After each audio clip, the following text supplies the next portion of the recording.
Neglect starts as an infection, and if you don't take care of it, it becomes a disease. And one neglect leads to another. And the worst of all, when neglect starts, it diminishes our self-worth, our self-confidence, our self-value. It's easy to take the easy option. It's easy to rationalize. If no one around you is living at a high level, no one around you is achieving at the highest level, it might seem okay to take it easy. It's easy to get in a big, average, miserable rut. What's not easy is putting in the work when you don't feel like it. What's not easy is continuing to raise the bar when everyone around you remains the same. Not one's life is ever easy. How did you ever think you were ever going to make any progress? You can make this your time. You can take control of the life you want to live. Have the authority to know what you need to change, to know how to change, and then to take action. Have discipline for yourself into progress. Switch your routine. Good people can't really handle them on the level that someone who's great is. So you're praying for greatness and a problem comes and you're running from the problem. You don't understand that it is in solving the problem that you become wealthy. You don't understand that when you solve that problem, you solve something that 2 other million people couldn't solve. And so once you solved it, that solving the problem elevated you. There's so much knowledge out there, so much information, so many ways to get better. And we make so many mistakes. We're the product of our mistakes. And oftentimes the lesson is sitting there right in front of our face. It's there to be learned, but we miss it, or we don't pay attention to it, or we think we know better until it punches us in the face. Be confident in your ability to overcome any challenge that comes your way. Why? Because your level of confidence is going to determine what you strive for. If you don't have confidence, what you'll do is you'll see something that you want, but you won't go for it because you'll tell yourself, I'm not cut out for this. I'm not good enough for this. I don't speak well enough for this. I'm not credentialed enough, or I'm not qualified enough. And what you're doing is holding yourself back. Think about, how can you do something different? We decided to take a risk and be different. So how can you be different in your category, in your career, in your field of interest, whatever you're doing? How can you purposefully choose to evolve and do something different? Because that's a risk. And sure, not all risks are rewarded, but I'll tell you what's never rewarded: stagnation. One of the things that we must do is that we must be involved in working on achieving self-mastery. You must work on yourself continuously. Never be satisfied with yourself. If you can't fly, run. If you can't run, walk. If you can't walk, crawl. But by all means, keep moving. Part of the reason that people go watch anti-heroes and villains is because there's a part of them crying out for the incorporation of the monster within them, which is what gives them strength of character and self-respect, because it's impossible to respect yourself until you grow teeth.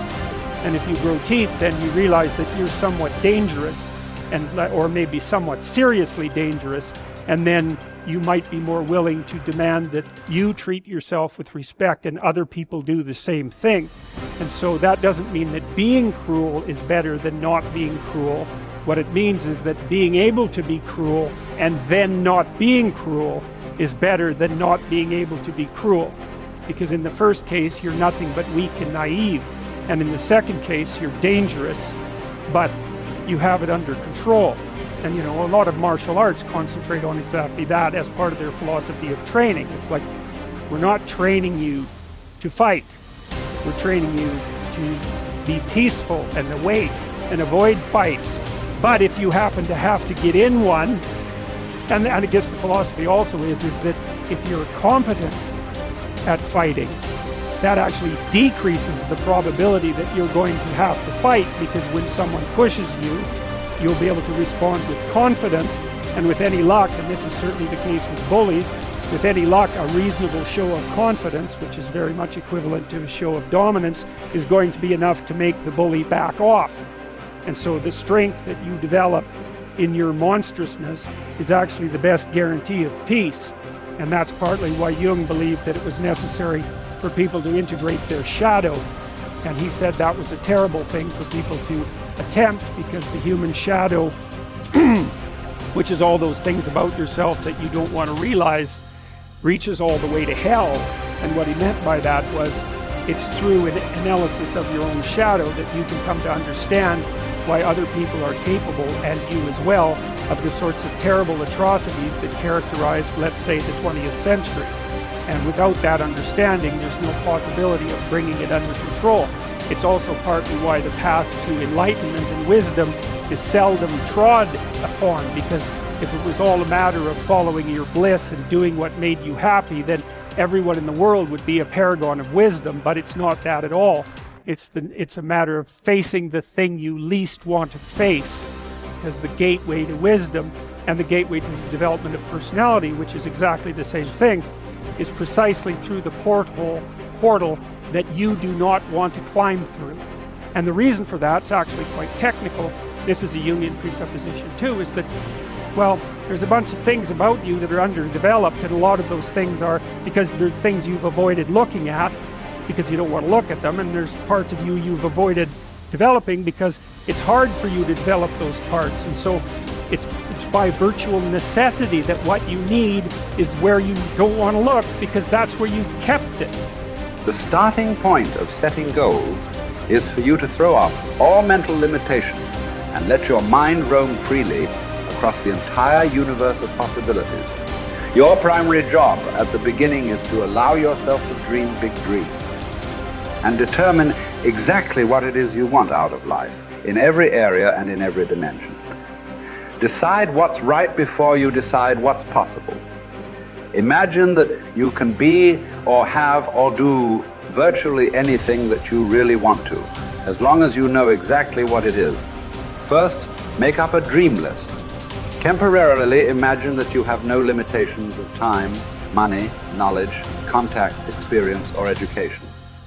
Imagine that anything that you can write down is possible for you. Remember, anything that you can clearly define and crystallize on paper is probably possible if you want it long enough and hard enough and are willing to make whatever efforts and sacrifices are necessary. There are no unrealistic goals, only unrealistic timelines.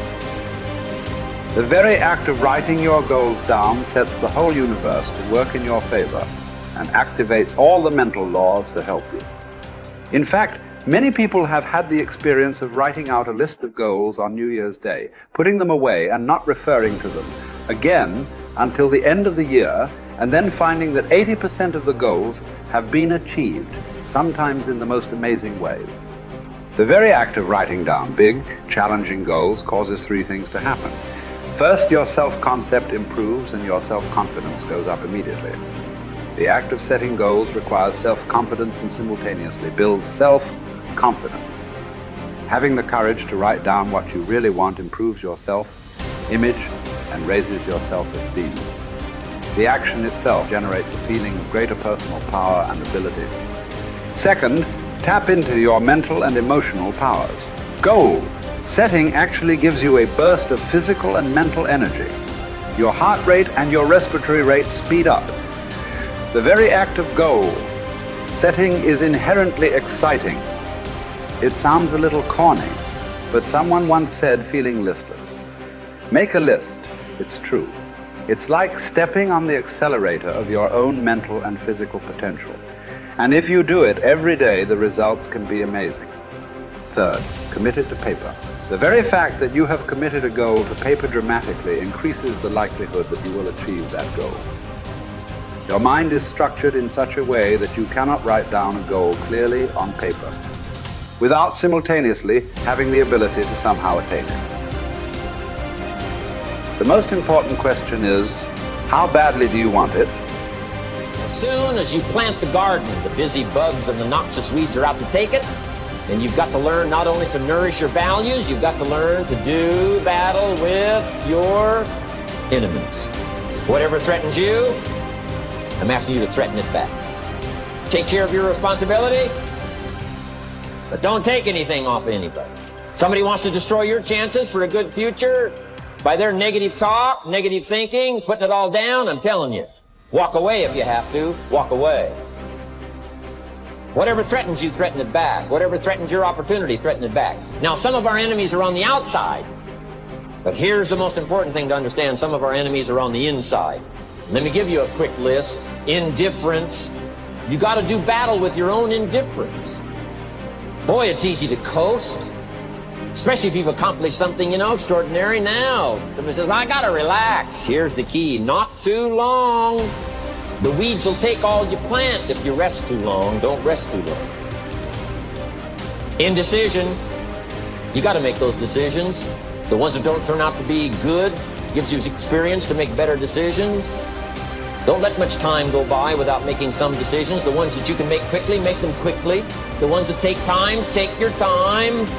But get those decisions made. Don't let indecision be an enemy, rob you of the future, empty your bank account, leave you with zero in the purse. Don't let that happen. The next one is doubt. But I'm asking you not to pick up all those doubts. I'm asking you to have some faith, have some courage, believe. Drive your doubts into a small corner. Don't let them loose like a mad dog. Drive you into a small corner. Don't doubt the future. Don't doubt the possibilities.